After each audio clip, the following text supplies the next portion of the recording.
Alors, bonjour à tous. Donc, je vais vous parler aujourd'hui de l'IoT et de l'IoT au service donc de la smart agriculture. Avant cela, rapidement, je vais vous présenter Synox. Synox, donc, qui nous sommes? Nous sommes donc intégrateurs et éditeurs de solutions IoT. Nous accompagnons les entreprises, les industriels et les collectivités qui souhaitent mettre en place facilement et en toute sécurité des solutions IoT pérennes, quel que soit leur cas d'usage, quels que soient les équipements connectés dont ils ont besoin et quelle que soit la connectivité qui est choisie. Et notre ambition, notre leitmotiv, c'est de faire en sorte que l'usage de l'IoT apporte une évolution éthique et environnementale pour l'homme et sa planète. Voilà. Quand on Voilà. Quelques chiffres. Nous sommes basés à Montpellier. Nous avons 15 ans d'expérience, ce qui a démarré dans la mobilité avec le développement d'applications mobiles. Ensuite, notre métier s'est élargi au M2M, donc au machine to machine, pour finir sur le marché qu'on appelle aujourd'hui le marché de l'Internet des objets et qui couvre et qui englobe également la technologie M2M. Nous sommes à peu près une vingtaine de salariés. Nous comptons plus de 600 clients aujourd'hui. Nous connectons plus de 70 000 objets. Ces 70 000 objets. Et puis, nous avons nos solutions, puisque nous sommes éditeurs de solutions. Nos solutions embarquent et ont décodé plus de 450 types de capteurs différents. 450 types des modèles de capteurs différents. On est entouré d'un écosystème d'une cinquantaine de partenaires. Nous ne sommes pas fabricants d'objets. En revanche, nous sommes adossés à une pluralité de partenaires qui sont des device makers, qui sont opérateurs télécoms, qui sont éditeurs. Donc, nous travaillons en collaboration avec ces différents typologies de profils pour pouvoir mettre en œuvre un projet IoT, parce qu'un projet IoT, comme vous allez le voir, ce sont des briques techniques et des briques technologiques, des solutions qu'il faut imbriquer les unes aux autres pour pouvoir justement couvrir l'intégralité d'un projet pour le client. Et nous avons investi en 5 ans 2 millions d'euros pour la R&D. Donc, comme je faisais référence justement à cette chaîne de valeur, Synox, nous couvrons l'intégralité de la chaîne de valeur de l'IoT, du device, donc de l'objet connecté, jusqu'à sa restitution sur des interfaces web et mobiles, en passant par la connectivité, en passant par le stockage. Donc, on couvre toute cette chaîne de valeur en mettant donc à disposition de nos clients notre expertise, nos conseils et nos solutions agnostiques pour justement la pérennité d'un projet. Notre mission, c'est comme vous l'aurez, je pense, compris, c'est d'accélérer l'intégration de l'IoT dans la transformation des métiers que nos clients connaissent. Donc, c'est de simplifier et d'aider à cette transformation digitale en mettant à disposition des solutions agnostiques, en mettant à disposition une expertise complète pour justement affranchir le client de toute cette complexité technique. Et donc, l'idée, c'est de pouvoir justement répondre aux attentes du marché en termes de solutions qui permettent une ouverture à un écosystème et un écosystème que comportent les objets, que comportent des cas d'usage. Donc, c'est une ouverture à ces différentes attentes. C'est d'offrir des solutions interopérables, simples d'utilisation et dans sa mise en œuvre, sécurisée et scalable. C'est-à-dire que le projet peut démarrer avec quelques objets pour finir avoir plusieurs dizaines et plusieurs centaines d'objets à monitorer. Donc, justement, nos solutions permettent de pouvoir monter en évolutivité, pouvoir monter en scalabilité avec le besoin et avec l'évolution du projet. On est sur et donc on couvre également une pluralité de secteurs d'activité. Nous sommes transversales, nous avons un positionnement généraliste avec des approches par verticale. Donc, on couvre la Smart City, Smart Industry, Smart Sécurité, la Smart Agriculture dont on parle aujourd'hui, la Smart Santé, Smart Building, Smart Transport et la Smart Énergie. Voilà les différents verticaux sur lesquels nous sommes positionnés à ce jour. Alors, je vais faire avant de passer sur le cas d'usage de l'agriculture, je vais faire un petit focus sur le marché de l'IoT en synthèse pour vous présenter avec ces quelques chiffres. Alors, en fait, donc, le marché de l'IoT, c'est l'Internet Internet des objets, Internet of Things en anglais, IoT.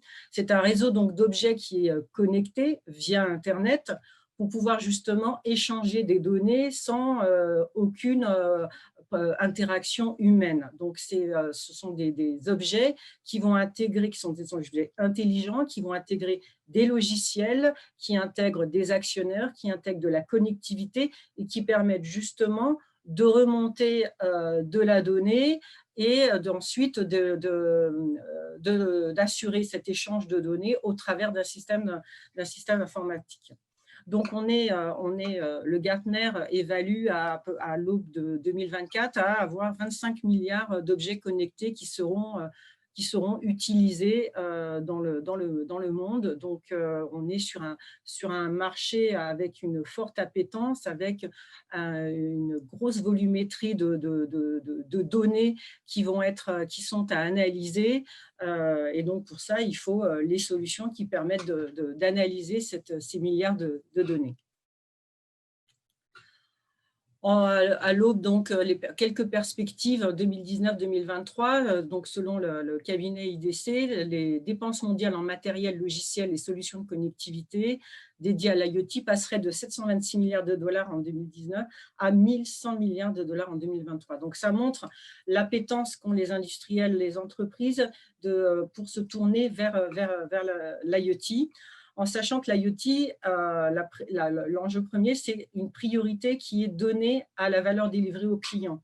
Donc, les entreprises vont privilégier, donc 30% des entreprises qui ont été interviewées vont privilégier l'IoT pour justement un développement de nouveaux produits et services. Et également, un tiers de ces entreprises vont favoriser l'utilisation de l'IoT pour améliorer la connaissance client, pour offrir des services plus personnalisés, pour travailler sur l'expérience du client tout au long de l'usage. Donc, on est sur une priorité très fortement axée à la valeur ajoutée offerte aux clients, utilisateurs et citoyens. Donc là, justement, je faisais référence à la partie technique d'un projet IoT. Donc, effectivement, un projet IoT se compose de plusieurs briques. Nous avons donc les objets, ces objets qui remontent de la donnée. Alors, la donnée, ça peut être des données liées à la vitesse, à la température, liées à une localisation, à de la puissance. Donc, il y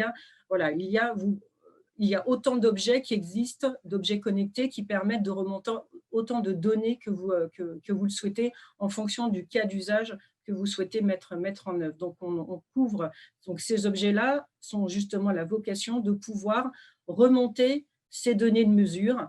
Ensuite, ces données transitent via un réseau de communication qu'on appelle donc, qui passe par des protocoles de communication, qui sont des protocoles dont on parle, qui sont LoRa, on va parler de Sigfox, on va parler de 3G, de 4G, de 5G. Donc, voilà, donc ces informations transitent par ces protocoles de communication qui permettent ensuite d'être amenés jusqu'à ces solutions d'interface, des solutions de data visualisation et qui permettent comme ça de mettre à disposition aux utilisateurs, de leur donner accès à toute cette donnée qui va être mise en forme au travers de tableaux de bord simples pour pouvoir prendre des décisions en fonction des indicateurs qui auront été mis en place. Alors, les enjeux de l'IoT, on peut les résumer autour de quatre grands thèmes. Ce sont des enjeux qui sont liés à la performance, à une recherche d'amélioration de la productivité opérationnelle. Le deuxième enjeu est également lié à la rentabilité. Souvent, c'est un moyen de réduire les coûts. C'est également un moyen de revoir son business model, de travailler sur une amélioration de sa proposition de valeur. Donc, c'est un facteur de croissance. Et le quatrième enjeu est lié à la compétitivité. Donc, c'est de rechercher justement, je parlais de l'expérience client, donc c'est de travailler sur la satisfaction et l'amélioration de l'expérience du client tout au long de son usage.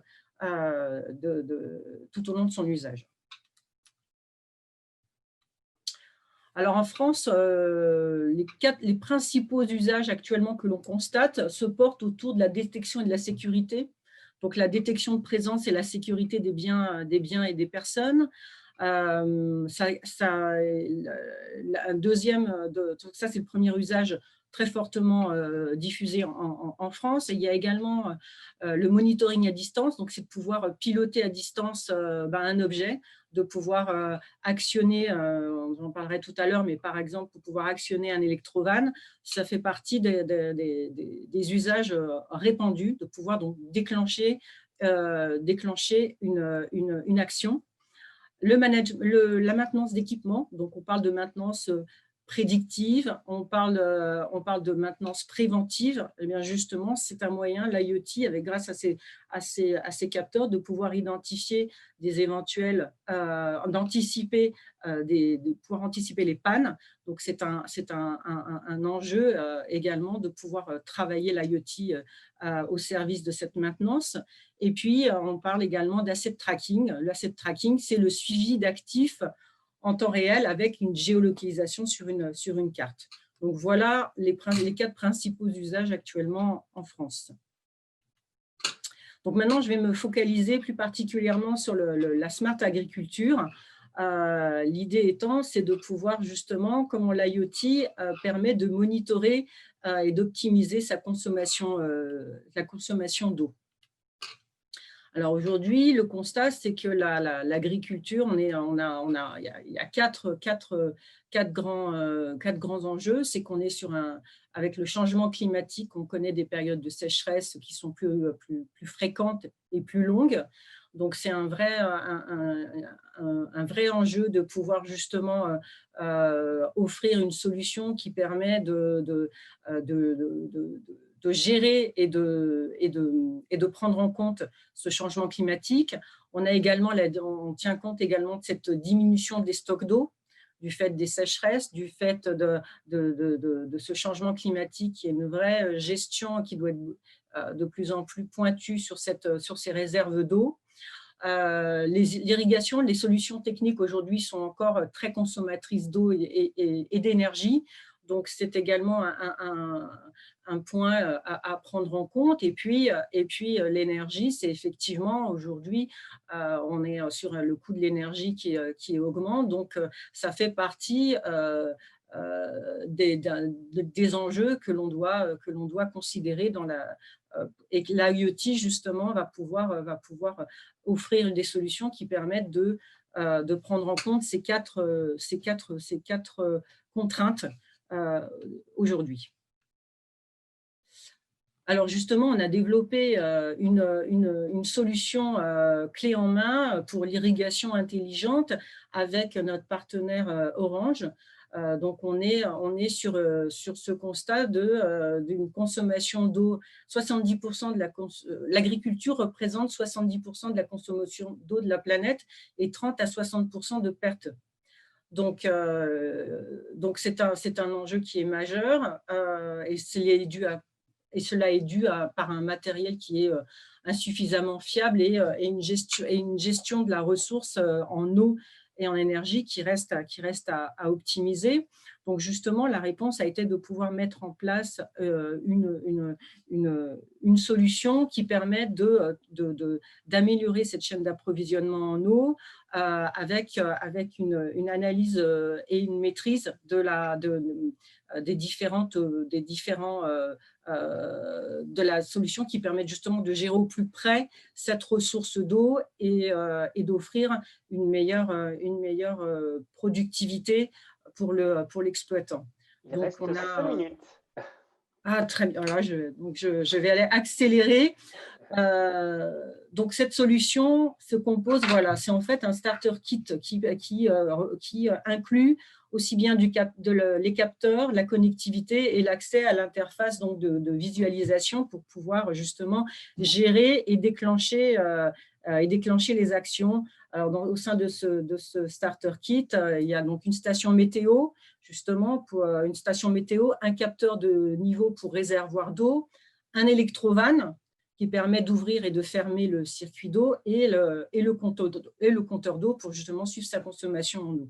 Donc justement, ce starter kit qui est proposé aux exploitants va leur permettre de gérer au plus près leur consommation d'eau, leur consommation énergétique et en fonction de l'hygrométrie, donc l'humidité du sol, en fonction de la météo et de la pluviométrie, et de pouvoir déclencher l'arrosage et l'irrigation en fonction de tous ces paramètres et en fonction de toutes ces données qui ont été remontées par ces objets.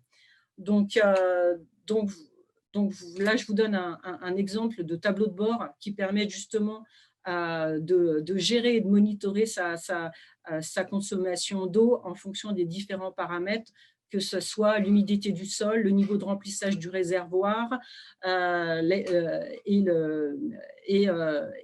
la localisation justement de l'objet sur la parcelle. Donc, l'idée, c'est de pouvoir offrir une solution clé en main avec un dashboard simple à comprendre pour pouvoir rapidement déclencher la bonne action. Donc, la facilité de mise en œuvre, je vous remettrai le document, donc vous pourrez rentrer plus en détail et parcourir ce document. Mais en 4 étapes, la solution est mise en œuvre et utilisable pour pouvoir gérer au plus près son exploitation agricole en tenant compte de tous les paramètres pour pouvoir irriguer son exploitation au plus juste en fonction des besoins réels des cultures et en fonction justement des données météo et de l'hygrométrie du sol. Donc, l'offre, elle est complète, justement, c'était ça. Le besoin, c'était d'avoir une offre simple, facile à mettre en place, toute complète, intégrant tous les coûts et la connectivité pour pouvoir faciliter le travail de l'exploitant dans son irrigation au quotidien. On a le ROI de la solution est d'à peu près en économie d'eau, c'est entre 10 et 30%. Donc, en mettant en place une solution connectée de ce type-là, on évalue entre 10 et 30% d'économie d'eau. Et en termes de matières premières, entre 15 à 20%. C'est-à-dire qu'avec cette meilleure gestion de l'irrigation, ça permet de pouvoir réduire, d'avoir un pilotage plus précis sur la pulvérisation des intrants, sur la quantité de produits à prévoir en fonction justement de cette météo et de l'irrigation du sol. Là, vous aurez, si vous le souhaitez, il y a sur notre chaîne YouTube, vous avez justement l'intervention d'Emmanuel Mouton, qui est CEO de Sinox, et de notre partenaire Orange, qui vous présente en 3 minutes justement ce starter kit. Donc, je vous laisserai vous le découvrir. Il y a le lien qui est mis sur cette slide, mais voilà, je vous laisserai aller la regarder. Et j'ai terminé. Si vous souhaitez en savoir plus sur tout ce qu'on fait et tout ce qu'on met en œuvre avec nos clients, et je vous laisse également consulter notre chaîne YouTube. Voilà. Et là, j'en ai terminé.